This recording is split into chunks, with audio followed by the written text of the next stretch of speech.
Hello and welcome guys, welcome to my ride.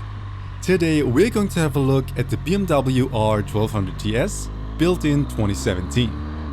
I owned this bike for 1 year and wanted to give you an in-depth, honest owner review.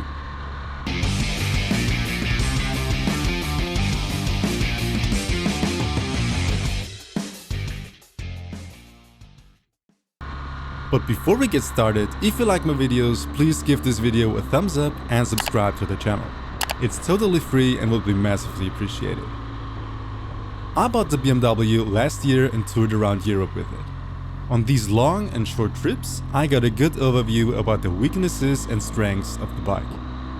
And I can tell you there are also things that aren't that great, even though the BMW model is recommended by everybody.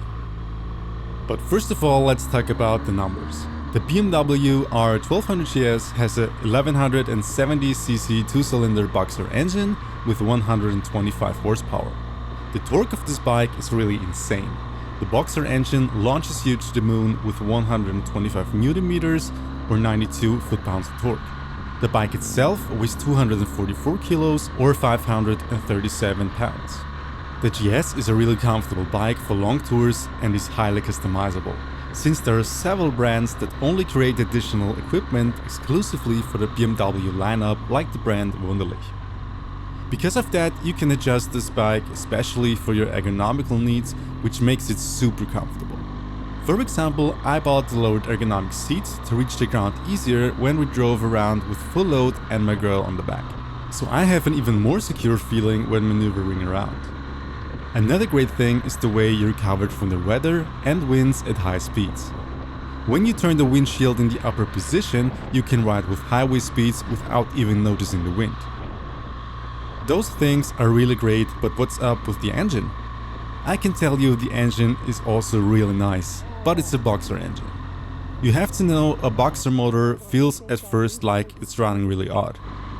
At my first ride I even thought something at the bike isn't right, but friends told me, yeah, that's how a boxer engine feels. But I can tell you, you really get used to it pretty fast and you learn to appreciate this aliveness of the motor. When you get used to it, the boxer motor is really great.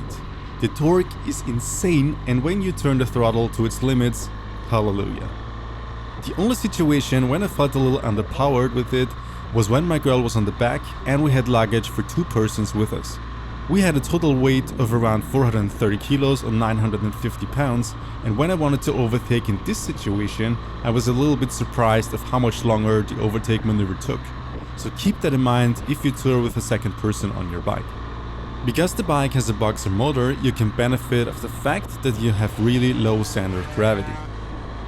This means that the bike, even though it's really not a lightweight one, is really easy to maneuver around, and even at low speeds you can handle it pretty easy.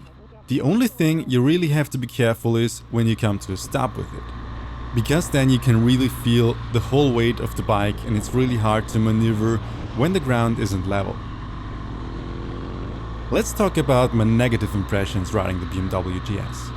First of all, the biggest downside of it was the quick shifter. I mean, you pay 25,000 euros for such a bike and then you get this quick shifter?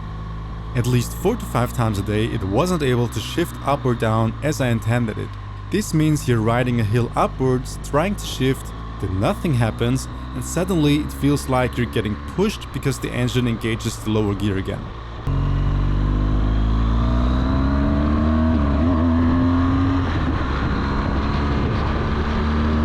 Another crucial thing is when you're riding tight turns where you have to shift down into the first gear.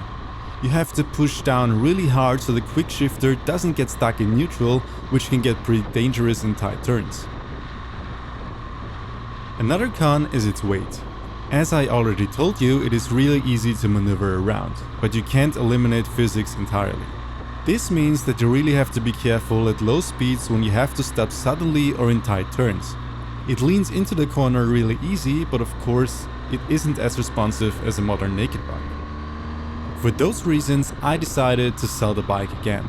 Because when I spend so much money on a bike, I don't want to make any compromises. When you're now asking which bike I will get now, I really can't tell you yet. But I can tell you that I'll take you guys with me on my journey to my dream bike.